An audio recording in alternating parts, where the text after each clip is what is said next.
فرضوں کے بعد پڑھی جاتی ہیں وہ بھی سنت مؤکدہ ہے، اور عشاء کے فرضوں کے بعد 2 رکعت سنت پڑھی جاتی ہے وہ بھی سنت مؤکدہ ہے۔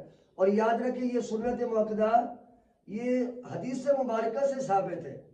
رسول اللہ صلی اللہ علیہ وسلم نے فرمایا کہ جو بندہ دن اور رات میں فی یوم و لیلۃ، دن اور رات میں یہ 12 رکعتیں ادا کرے گا تو اللہ رب العالمین بیتن فی الجنہ، جنت میں اس کے لیے اللہ گھر بنا دے گا، یعنی جنت میں اللہ تعالیٰ اس کے لیے محل بنا دے گا جو بندہ یہ 12 سنتیں ادا کرے گا۔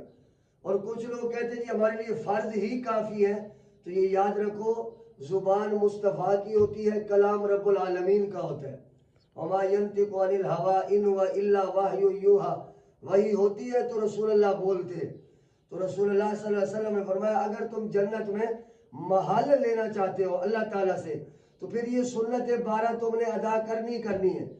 فجر کی 2 پہلی سنتیں، اور ظہر کی پہلی 4 اور 2 بعد میں، اور مغرب کے بعد 2 سنتیں، اور عشاء کے بعد سنتیں۔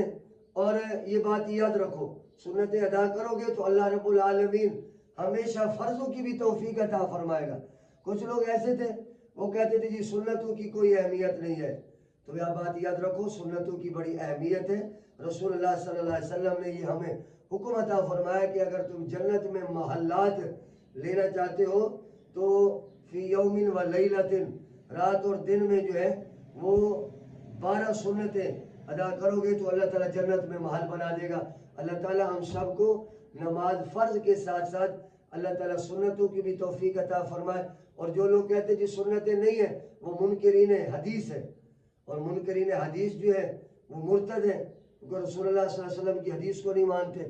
اور اہل سنت وہ ہے جو نوافل بھی ادا کرتے ہیں، سنتیں بھی ادا کرتے ہیں، فرض بھی ادا کرتے ہیں۔ اللہ تعالیٰ تمام مسلمانوں کو ادا کرنے کی توفیق عطا فرمائے۔ وآخر دعوانا الحمدللہ رب العالمین۔